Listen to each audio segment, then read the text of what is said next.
Buenas tardes, profesor. El día de hoy presentaremos nuestro caso elegido, que es el machismo en el Perú.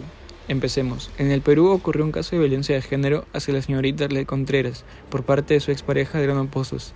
Las cámaras de seguridad de la recepción del hotel lograron grabar a Adriano Pozos completamente desnudo, arrastrando los cabellos a Arlet, luego de que ella decidiera terminar la relación. Tras muchas trabas legales, el caso se intensificó contra la agraviada, dado que el agresor fue condenado en el año 2019 únicamente a 11 años de prisión, reconociendo el delito de tentativa de feminicidio, pero no el intento de violación. Asimismo, la baja sentencia de la Corte de Lima se debió a que consideraron que Adriano Pozos estaba ebrio y no estaba consciente de sus actos. Este es un problema ético, en razón a que en el Perú existe un gran respaldo hacia la mujer, tanto en las leyes peruanas y en la misma sociedad, y marcando lo que dice Sabater, todos somos distintos y diferentes, por lo que buscamos una igualdad. En este caso sería entre hombre y mujer, con el objetivo de tener una buena convivencia. Sin embargo, el mal accionar de la Corte Superior de Justicia por el machismo expuesto de Adriano Pozos es totalmente rechazado por la Constitución y por un gran sector de la sociedad peruana. Este accionar de los jueces es claramente cuestionable, donde perjudica la institucionalidad de las leyes para las mujeres, fomentando un claro prejuicio hacia ellas, y tomando el principio de solidaridad, donde indica que no todo es justificable, como lo intentaban hacer los jueces, indicando que el agresor se encontraba en estado de ebriedad. Por otra parte, es inmoral en el sector social, dado que en el Perú predomina el respeto hacia la mujer, tanto por la cultura occidental adquirida y el ámbito legal. Estos actos van en contra del Código Penal peruano y de la moral de la ciudadanía mayoritaria, causando tanto revuelo que dio inicio al movimiento Ni Una Menos, donde resaltamos a Ela Cortina, que sostiene que lo justo es exigible. Pregunta 3. ¿Quiénes intervienen en la situación? ¿Quiénes se benefician y perjudican en la situación? ¿Cómo asume cada uno su responsabilidad? Los que intervienen son Adriano Pozos, Arlet Contreras, Corte Superior de Justicia, Poder Judicial y Corte Superior de Lima Norte. Los que se benefician son Arlet Contreras, ya que acaba con su lucha en este caso de agresión, tentativa de violencia y feminicidio contra su agresor. También se beneficia el Ministerio Público, ya que ayuda a abrir un proceso disciplinario a los médicos legistas para conocer las graves irregularidades detectadas durante el proceso penal. Y también se benefician los movimientos que luchan contra la violencia hacia la mujer, el feminicidio, ya que estas están tomando más importancia. Quienes se perjudican es Adriano Pozos, ya que es sentenciado a 11 años de prisión de feminicidio en grado de tentativa. También la Corte Superior de Justicia, porque queda en vergüenza con tantas irregularidades de sus legistas. Los dos médicos legistas quedan en investigación por irregularidades durante el proceso penal. ¿Cómo asume cada uno su responsabilidad? Adriano Pozos asume su responsabilidad recibiendo la sentencia de 11 años de prisión debido a las agresiones cometidas hacia su expareja. Arlet Contreras denunció en reiteradas ocasiones a su expareja por el delito de agresión.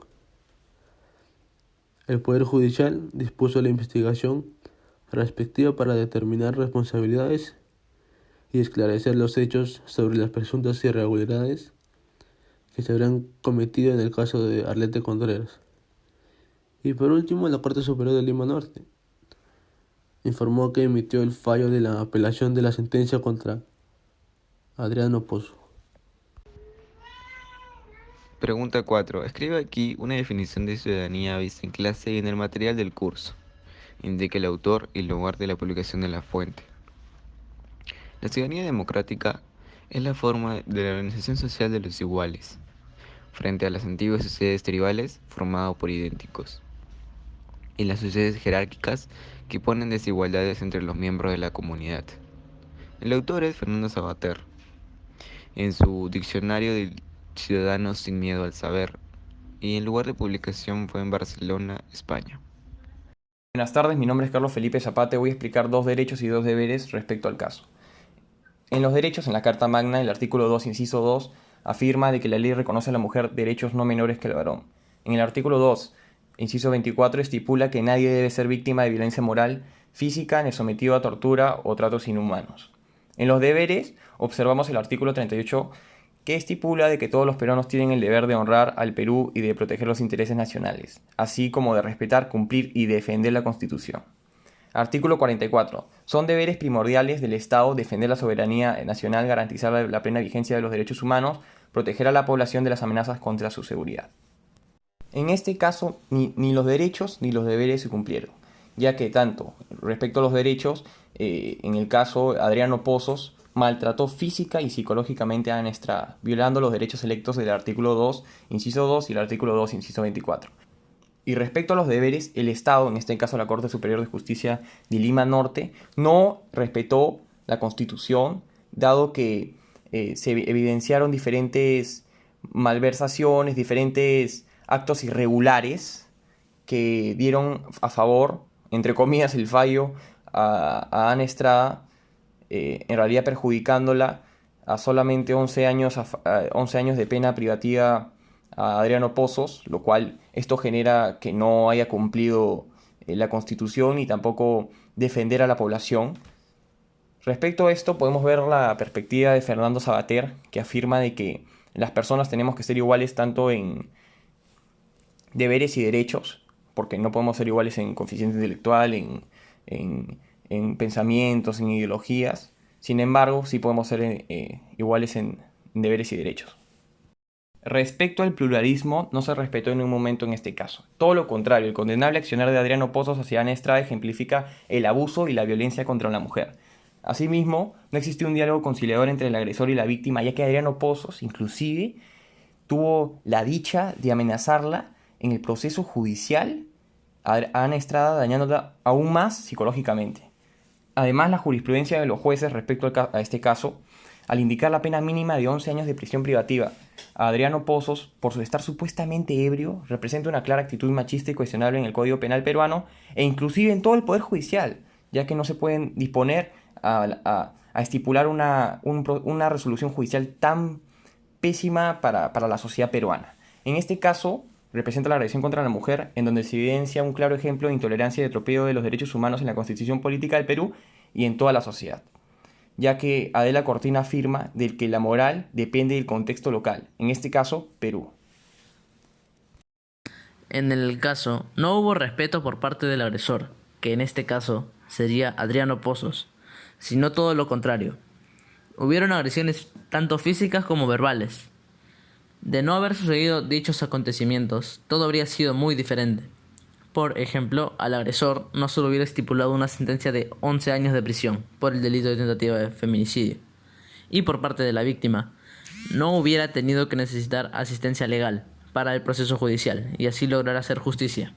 Asimismo, Arlet Contreras no tendría que haber necesitado asistencia médica para tratar las heridas, ni psicológica, para los posibles traumas que hubieran podido quedar después de vivir una experiencia tan trágica como esa, evitando así la controversial resolución judicial contra Adriano Pozos, que a su vez dejó mal visto a la Corte Superior de Justicia de Ayacucho, ya que se demostraron que hubieron irregularidades en sus legistas.